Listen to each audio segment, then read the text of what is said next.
Sejam bem-vindos a esse Nerdologia Tech. Eu sou o Átila, biólogo, pesquisador, e nada me dá mais pânico do que a música do Sonic se afogando no jogo. E eu sou o Paulo Silveira, programador e instrutor na Lura Cursos Online de Tecnologia. E hoje a gente vai ver de onde vêm as trilhas sonoras que mais ficam na nossa cabeça. Antes de tudo, se você gosta de jogos, música e animação, você pode aprender a criar isso com grandes profissionais na Lura, onde você vai aprender com instrutores como Gaveta a trabalhar com edição de vídeo, como fazer motion design e até como criar o seu próprio jogo. E você tem 10% de desconto através do Nerdologia em alura.com.br/promoção/supertech. Certeza que as músicas e os vídeos desse episódio vão deixar você com ainda mais vontade de se envolver nessas carreiras. Se você quer imersão em um jogo, se precisa ficar esperto com quem está atrás de você, se você quer saber quando o inimigo está chegando, é só aumentar o volume. Trilhas sonoras e até os efeitos sonoros nos games têm o mesmo papel dos filmes, mas fazem isso muito mais intensamente. Os efeitos sonoros dão uma sensação de realidade bem maior nos jogos, por conta da interação que não acontece nos filmes. Disparar uma arma, acertar o golpe, acertar o alvo, a gente se sente muito mais no controle quando o comando é seguido de um barulho que mostra que esse comando aconteceu. Na vida real, a não ser que você toque um instrumento, a maior parte das experiências musicais que a gente tem são mais passivas. Você pode dançar o quanto você quiser, só que a música toca independente de você. Enquanto no jogo, mesmo no caso das trilhas sonoras, a gente pode interagir com os sons. Até no caso das músicas, muitas delas só vão tocar quando a gente chega naquela fase especial, naquele ponto do jogo, ou mesmo quando a gente pega um poder como a estrela do Mario Kart. E se você já ficou tenso quando uma música de chefão toca do nada, sabe a diferença que isso pode fazer. A música de Tubarão pode até deixar o filme mais tenso, só que ela vai tocar independente da nossa vontade. Já no jogo, a música pode até se repetir, mas foram as suas ações que trouxeram ela. Quando você começa a jogar Breath of the Wild, se você ouve aquele pianinho da música do Guardião, você sabe que vai fritar e foi você que chegou perto do que não devia. Quando você enfrenta um chefão em Dark Souls, foi você que escolheu sofrer. E se as trilhas sonoras tanto empolgam quanto grudam na cabeça, pelo menos no caso das músicas mais antigas, o motivo delas grudarem tanto na nossa cabeça nem era muito voluntário. Os sons e as trilhas imersivos nem sempre foram assim. Nos primeiros jogos, como em Space War, era tudo silencioso. E quando os games começaram a ter sons, eram sons bem mais simples. Isso porque nos primeiros games da década de 70 e 80 não era muito prático colocar uma caixa de som ou um aparelho de cassete nos arcades para reproduzir sons gravados. O mais prático era usar o método digital, um chip sintetizador que transformasse impulsos elétricos em som. Ao invés de gravar o som de uma orquestra ou de um instrumento e reproduzir ele no jogo, o chip criava as notas programadas junto com o jogo, com só algumas linhas de comando e especificações. Daí os primeiros efeitos de som em músicas, como os sons do Pong no Atari. E daí o nome do estilo das primeiras músicas, chiptune. Para fazer os sons, o Atari tinha um chip de som com 4 canais de saída e a capacidade de regular o tom, o volume e a distorção em cada um deles. Ou seja, ele só tocava 4 sons ao mesmo tempo, mais ou menos o equivalente a tocar com 4 dedos. E para fazer milagre com pouco, como o 8-Bit Guy explica, a criatividade dos efeitos podia deixar os sons mais complexos. Aumentar ou diminuir o volume, mudar de tom, incluir ruído e por aí vai, tudo na base da programação. Especialmente quando o mesmo canal podia ser usado para músicas e para efeitos sonoros.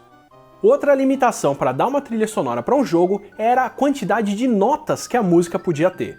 1 minuto de um MP3 com a menor resolução de 8 kilobits por segundo ocupa 60 kilobytes.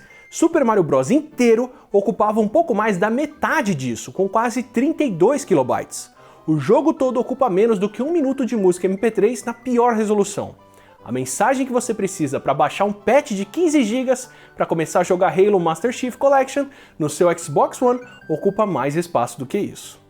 Com tão pouca memória disponível nos cartuchos e tão pouco poder de processamento dos primeiros videogames, a música tinha que ser curta e repetitiva. Ao invés de fazer uma música de 10 ou 20 minutos que é tocada direto, com a programação de todas as notas que teriam que ser tocadas, era bem mais fácil tocar algumas notas e programar um loop que repete elas indefinidamente, o que fez com que vários elementos repetitivos aparecessem nos jogos.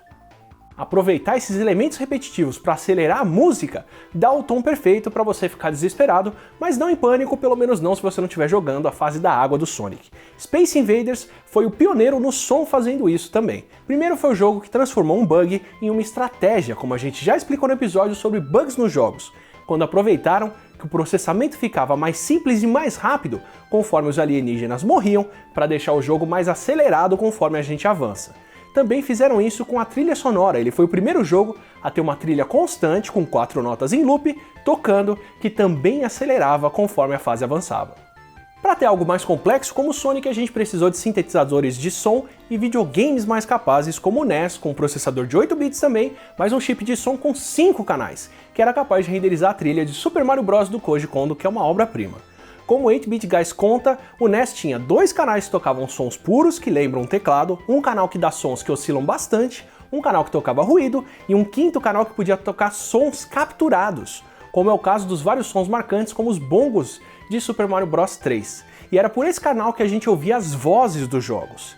E como o tom muda de acordo com o que está acontecendo, os jogos podiam inclusive avisar o que se passava, como quando o poder está acabando. E também dá uma trilha icônica e tão marcante porque quem jogou isso ouviu muito, mas muito esses mesmos elementos repetitivos. O Sonic já dependeu de chips de som ainda mais potentes de videogames como o Mega Drive, com 16 bits e mais canais de som. E com a capacidade do Mega Drive, a gente teve trabalhos como o do Yuzo Koshiro, de Revenge of Shinobi e Streets of Rage, que podiam realmente ser bem apreciados. Já no Super Nintendo, com 8 canais, era possível reproduzir vários instrumentos ao mesmo tempo que tocam os sons e o que acontece na tela, o que tornou possível trilhas lindas, como as trilhas de Donkey Kong compostas pelo David Wise, que o Nerdwriter explica muito bem como foram feitas. Tecnologia e complexidade das trilhas sonoras andaram juntas conforme as plataformas avançaram. O Nintendo 64 já permitia algo como a Ocarina do Koji Kondo em Ocarina of Time, e com as placas de som dos anos 2000 e os CDs que guardavam muito mais informação, a gente entrou na era dos diálogos inteiros gravados e trilhas bem mais elaboradas, bem mais complexas e compostas e tocadas até por orquestras. Aliás, a gente chegou em trilhas sonoras tão bem produzidas que já fizemos a volta e voltamos para os filmes. O próprio Hans Zimmer fez a trilha sonora de jogos como Call of Duty Modern Warfare 2 e compositores de games acabaram indo para Hollywood, como o Michael Giacchino, que fez Medal of Honor e partiu para a TV e para o cinema com trilhas como Lost, os filmes de Star Trek, Ratatouille, Up e Coco. Mas mesmo assim, eu tô para ver música que vai ficar mais na minha cabeça do que Mario Kart ou Tetris, que ainda me lembra das peças caindo. E se você quiser aproveitar para escutar e ler algumas curiosidades sobre as trilhas sonoras preferidas dos jogos do Paulo Silveira da Alura, como Zelda, Ocarina of Time e Street Fighter 2, a gente deixa o link do post dele sobre o assunto no Saiba Mais. Já no episódio passado sobre como celulares são invadidos, Ricardo Calmon, obrigado, agradeço muito você e agradeço a sua namorada, o certo seria falar que teve um mandado e não um mandato. E obrigado também para o Wesley Araújo e para o Fala Galera, que lembraram que a infraestrutura também pode ser hackeada e comprometida no meio do caminho, especialmente usando redes que podem servir de intermediárias e redirecionar os dados que a gente estaria tentando mandar para um site, como o de Jair Dutra conta. Por isso, inclusive, que a gente falou que era o melhor que dava para fazer de forma prática, mas não é uma garantia. E quem percebeu isso bem foi o Lucas Cavalcante. A gente terminou perguntando qual seria a informação mais vulnerável que alguém podia pegar do seu celular e o Sherlock Holmes do Lucas se ligou dessa pergunta e preferiu não responder por questões de segurança. Agora, para terminar com uma pergunta bem mais inocente, que vale responder dessa vez, qual foi a trilha sonora de Chiptune que não sai da sua cabeça?